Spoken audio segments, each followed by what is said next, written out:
बेटा, कैसे हो आप लोग? बेटा, आज हम पढ़ेंगे ज्योमेट्रिकल ऑप्टिक्स के अंदर image formation by a plane mirror. सबसे पहले बेटा हम डिफाइन करते हैं कि इमेज क्या होती है, वो हमें दिखाई कैसे देती है। इमेजिन करो बेटा, आपके पास एक ऑब्जेक्ट है, तो ऑब्जेक्ट से infinite number of light rays निकल रही होंगी।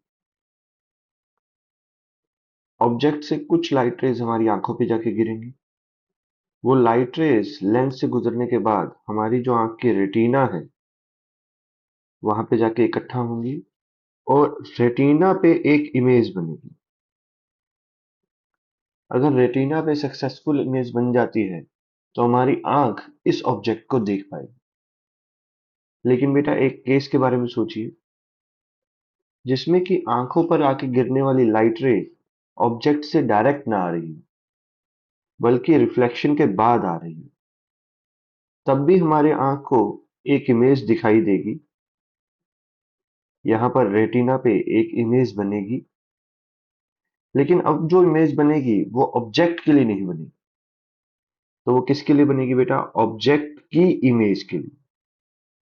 अब हम ये कहेंगे कि आंख को ऑब्जेक्ट दिखाई नहीं दे रहा, बल्कि आंख को ऑब्जेक्ट की इमेज दिखाई दे रही है। तो बेटा, हम कहना क्या चाहते हैं? अगर लाइट रे ऑब्जेक्ट से डायरेक्ट आ रही हो तो हमें ऑब्जेक्ट दिखाई देगा। अगर लाइट रेज रिफ्लेक्शन के बाद आ रही हो तो हमारी आंखों को इमेज दिखाई देगी। यानी कि बेटा, अगर हमें इमेज देखनी है किसी भी ऑब्जेक्ट की, तो हमारे पास उससे रिफ्लेक्टेड लाइट रेज आनी चाहिए। रिफ्लेक्टेड लाइट रेज अगर हमारे पास आ रही है तो हमें इमेज दिखाई देगी। तो इमेज कहां पे बनेगी बेटा? जहां पर भी रिफ्लेक्टेड लाइट रेज एक्सटेंड करने पर या रियलिटी में मीट कर रही हैं, इंटरसेक्ट कर रही हैं, वो पॉइंट है बेटा जहां पर आपकी इमेज बनेगी। तो बेटा, मैंने आपको दो पॉइंट बताए। पहला पॉइंट है, अगर हमें इमेज देखनी है तो इमेज के लिए हमारी आंख के पास रिफ्लेक्टेड लाइट रेज आनी चाहिए। रिफ्लेक्टेड लाइट रेज ही इमेज बनाएंगी। सेकंड पॉइंट मैंने बोला बेटा, जहां पे भी रिफ्लेक्टेड लाइट रेज इंटरसेक्ट कर रही हैं,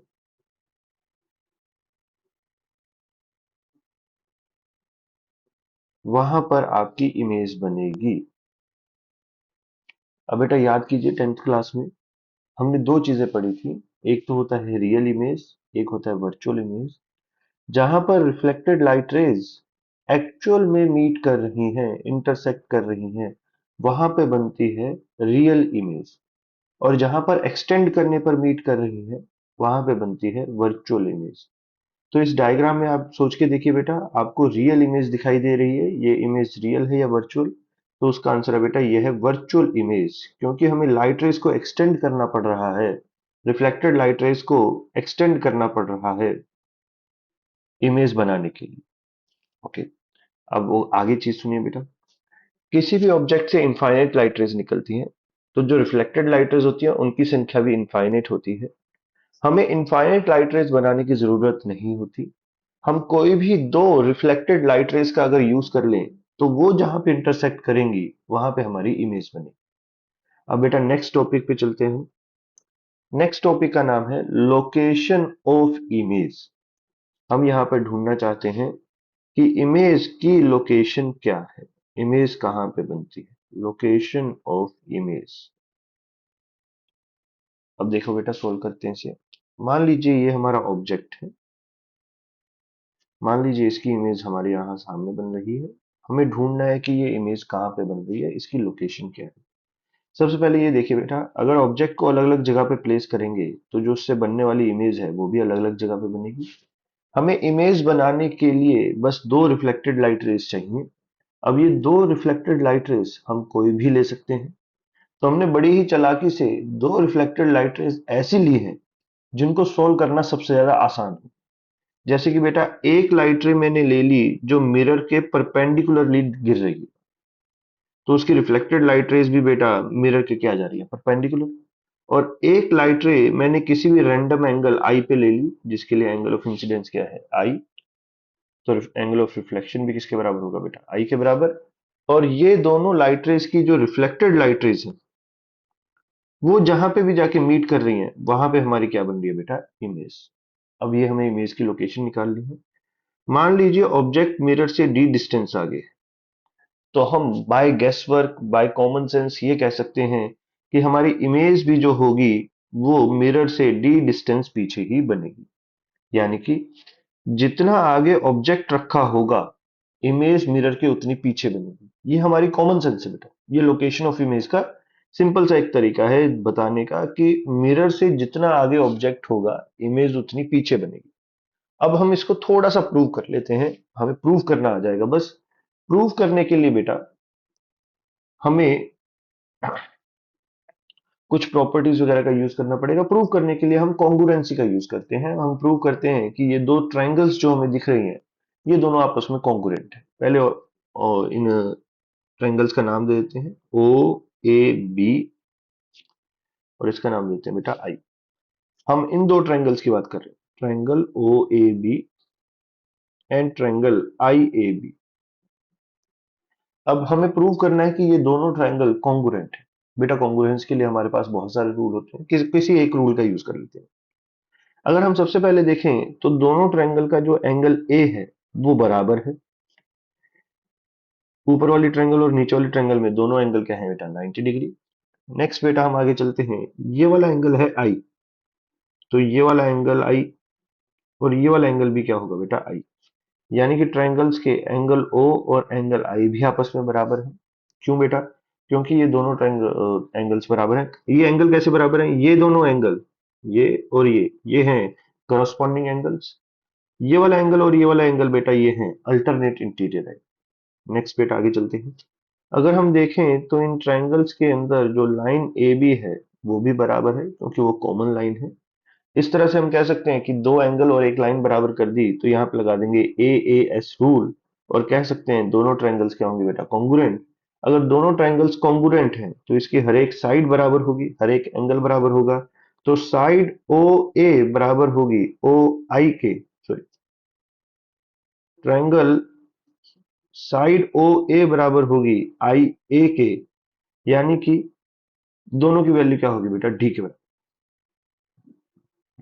नीचे वाली साइड को अगर हम एक्स लिख लें तो हम ऐसे कहेंगे जो एक्स की वैल्यू है वो किसके बराबर होगी बेटा डी के बराबर। दैट्स।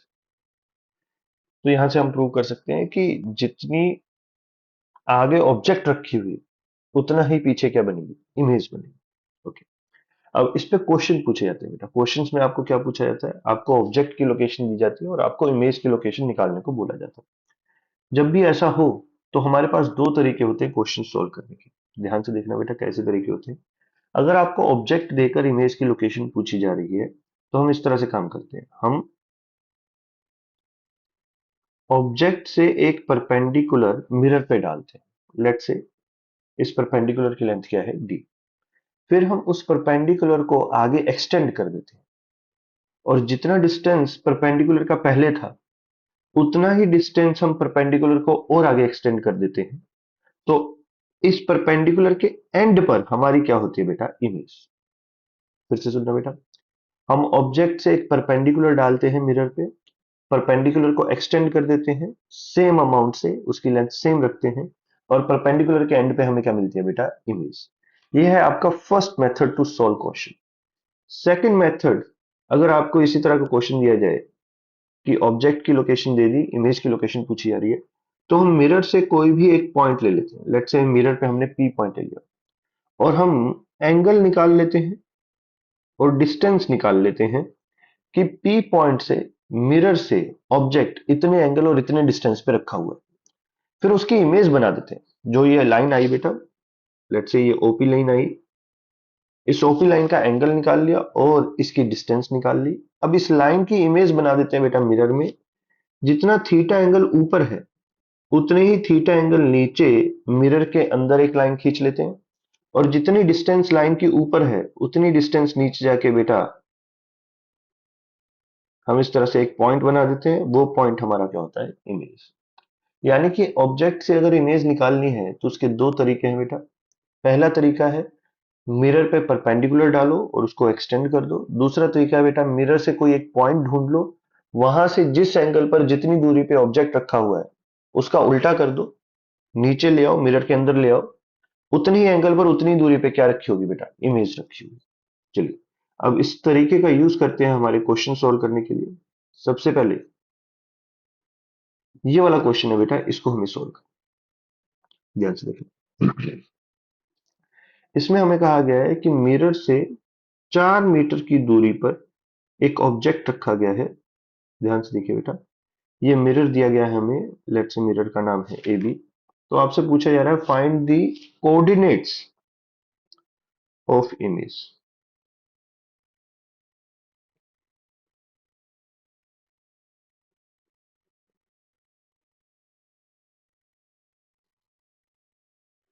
अब इस क्वेश्चन को कैसे सॉल्व किया जाए, बहुत सारे तरीके हैं बेटा। पहले तो हम गैस वर्क करते हैं थोड़ा सा। हम कहते हैं कि अगर मैं ऑब्जेक्ट से मिरर पे एक परपेंडिकुलर डाल दूं और उस परपेंडिकुलर को फिर एक्सटेंड कर दूं, जितना परपेंडिकुलर मिरर के आगे है उतना ही पीछे बना दूं, तो जो परपेंडिकुलर का एंड होगा, लेट्स से बेटा ये सी पॉइंट है, चलिए इसको आई लिख लेते हैं। लेट्स से बेटा ये आई पॉइंट है, ये ओ है। तो इस आई पॉइंट पे हमारी क्या बनेगी, इमेज। लेकिन हमें इसके कोऑर्डिनेट्स निकालने, कोऑर्डिनेट्स निकालने के लिए हम एक और तरीका यूज करते हैं। हम कहते हैं कि ए पॉइंट जो है वो मिरर के ऊपर है और मिरर से 30 डिग्री आगे 4 मीटर की दूरी पर, 30 डिग्री आगे 4 मीटर की दूरी पर हमारा ऑब्जेक्ट रखा हुआ है। मिरर से वही 30 डिग्री पीछे 4 मीटर की दूरी पर ही हमारी इमेज बनेगी। ध्यान से देखिए बेटा, ये दो ट्रायंगल बनाई हैं, ये दोनों ट्रायंगल्स हमारी क्या होंगी, कॉन्ग्रुएंट होंगी। ठीक है, एक ट्रायंगल मिरर के आगे है तो एक ट्रायंगल मिरर के पीछे है, दोनों ट्रायंगल्स में लेंथ बराबर होंगे, एंगल बराबर होंगे। हमने कहा ऑब्जेक्ट 30 डिग्री आगे 4 मीटर की दूरी पर रखा हुआ है, तो इमेज 30 डिग्री पीछे 4 मीटर की दूरी पर रखी हुई है। अब इससे इमेज के कोऑर्डिनेट्स निकालने बहुत ही आसान है बेटा। अगर आप देखो तो ए आई लाइन एक्स एक्सिस के साथ टोटल एंगल कितना बना रही है, 60 डिग्री। तो आई पॉइंट के कोऑर्डिनेट्स हो जाएंगे 4 cos 60 कोमा 4 sin 60। अगर बेटा हम cos 60 और sin 60 की वैल्यू डाल दें, cos 60 की वैल्यू होती है 1/2, तो 2 कोमा sin 60 की वैल्यू होती है √3/2, 2√3। ये बेटा आपके इमेज के कोऑर्डिनेट्स हैं। चलिए बेटा आगे चलते हैं, अगला कॉन्सेप्ट पकड़ते हैं हम। अब इसकी बात करते हैं। यहाँ पे अगर हम देखें तो हमारे पास मिरर हमें दिखाई दे रहा है, let's say A B mirror है, और हमें ऑब्जेक्ट दिखाई दे रहा है ये ओ। लेकिन ये ऑब्जेक्ट मिरर के आगे नहीं है। अब मेरा सवाल ये है, क्या ऑब्जेक्ट की इमेज बनेगी, बनेगी या नहीं बनेगी। अगर ऑब्जेक्ट मिरर के आगे प्लेस होता है तो हमें पता है कि उसकी इमेज बनती है। लेकिन अगर ऑब्जेक्ट मिरर के आगे नहीं है तो क्या उसकी इमेज बनती है। तो इसका जवाब है बेटा हाँ, ऑब्जेक्ट की इमेज बनती है। चाहे वो ऑब्जेक्ट को खुद दिखाई दे या ना दे, लेकिन उसकी इमेज बनेगी। अब इसको कैसे प्रूव किया जाए। बेटा इमेज बनाने के लिए हमें कुछ नहीं चाहिए होता, हमें चाहिए होती है रिफ्लेक्टेड लाइट रेज। अगर हमारे पास रिफ्लेक्टेड लाइट रेज आ रही हैं और वो कन्वर्ज होके किसी एक पॉइंट पे मीट कर रही हैं, तो जहां पे भी वो मीट करेंगी वहां पे आपकी इमेज बनेगी। अगर मैं इस केस में बात करूं, हम इस ऑब्जेक्ट से एक लाइट रे खींच सकते हैं, उसका रिफ्लेक्शन कुछ ऐसा दिखाई देगा। दूसरी लाइट रे खींच दें बेटा, उसका रिफ्लेक्शन कुछ ऐसा दिखाई देगा। इन दोनों रिफ्लेक्टेड लाइट रेज को अगर पीछे की तरफ एक्सटेंड करें तो वो किसी एक पॉइंट पे मीट कर रही हैं। जहां पे भी वो मीट कर रही है बेटा, वहां पे आपकी क्या बन जाएगी, इमेज। ये लीजिए बेटा, ये आपके ऑब्जेक्ट की इमेज बन गई। ऑब्जेक्ट अगर मिरर के आगे नहीं भी है तो भी उसकी इमेज बनेगी। अब अगर मान लीजिए कोई एक ऑब्जर्वर यहां पे खड़ा पी पॉइंट पे, उसको इमेज नहीं दिखाई देगी। यहां पे खड़ा है क्यू पॉइंट पे, वहां पे भी उसको इमेज नहीं दिखाई देगी। अगर वो यहां पे कहीं पे खड़ा है आर पॉइंट पे, तो उसको इस ऑब्जेक्ट की इमेज दिखाई देगी। क्योंकि इस आर पॉइंट पे जो आदमी खड़ा है उसके पास रिफ्लेक्टेड लाइट रेज आ रही होंगी, उसकी आंखों में रिफ्लेक्टेड लाइट रेज गिर रही होंगी और उसकी वजह से उसको इमेज दिखाई दे रही होगी। तो बेटा ये सिंपल सा कॉन्सेप्ट है। अगर हम ऑब्जेक्ट को इधर उधर लेके जाएं तो उसकी इमेज भी इधर उधर जाएगी। और हम बेसिक कॉन्सेप्ट से बोल सकते हैं कि मिरर से जितना आगे ऑब्जेक्ट रखा हुआ है इमेज उतनी पीछे बन रही होगी। अगर ऑब्जेक्ट मिरर से डी डिस्टेंस आगे रखा हुआ है तो इमेज भी डी डिस्टेंस पीछे बन रही होगी। चाहे ये मिरर के सामने नहीं है लेकिन इसकी इमेज बनेगी और वहीं पे बनेगी जैसे नॉर्मली बन रही थी। तो इस केस में हम इमेज की लोकेशन कैसे निकालेंगे? बेटा कुछ नहीं करना है, मिरर को एक्सटेंड कर लो और एक्सटेंड करने के बाद उस एक्सटेंडेड पोर्शन पे परपेंडिकुलर डाल दो। और जो सेकंड मेथड है वो बेटा वैसे का वैसे ही लगेगा। मिरर पे कोई भी एक पॉइंट चूज कर लो। लेट्स से हमने ए पॉइंट चूज कर लिया। हम कहते हैं कि ए पॉइंट से थीटा एंगल और डी डिस्टेंस की दूरी पे हमारा ऑब्जेक्ट रखा हुआ है। तो ए पॉइंट से ही थीटा एंगल नीचे सेम डिस्टेंस की दूरी पे हमारी क्या बन रही होगी बेटा? इमेज।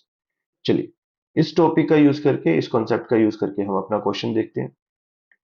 बेटा इस कॉन्सेप्ट पे ऐसे क्वेश्चन बनते हैं। लेट्स से हमारे पास एक मिरर है जो कि 45 डिग्री पे रखा हुआ है। उससे कुछ दूरी पर एक ऑब्जेक्ट रखा हुआ है, लेट्स से 4 मीटर की दूरी पे।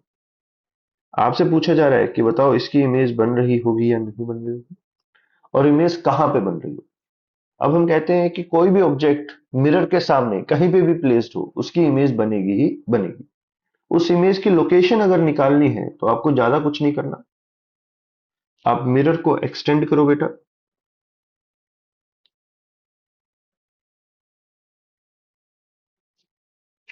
ऑब्जेक्ट से एक परपेंडिकुलर डालो। उस परपेंडिकुलर को एक्सटेंड कर दो। वो परपेंडिकुलर जितना मिरर के आगे है उतना ही मिरर के पीछे रखो। जहां पर जाके वो परपेंडिकुलर खत्म होगा बेटा वहां पे आपकी क्या बनेगी? इमेज। अब आपको इमेज के कोऑर्डिनेट्स निकालने हैं कि वो क्या है। तो उसके लिए हम बेटा सेकंड जो हमारा तरीका है उसका यूज कर लेते हैं। हम मिरर पे ये पॉइंट मान लेते हैं ओरिजिन पे ए। हम कहते हैं कि मिरर से 45 डिग्री आगे 4 मीटर की दूरी पे हमारा ऑब्जेक्ट रखा हुआ है। तो मिरर से 45 डिग्री पीछे सेम 4 मीटर की दूरी पे हमारी क्या बनेगी बेटा? इमेज बनेगी। अगर हम देखें ये टोटल एंगल कितना हो गया बेटा? 90 degree.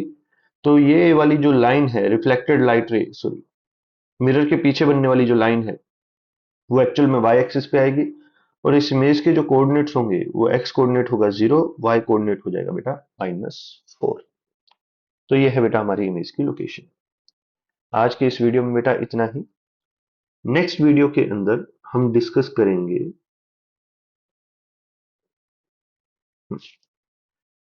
Image formation of extended object by a plane mirror.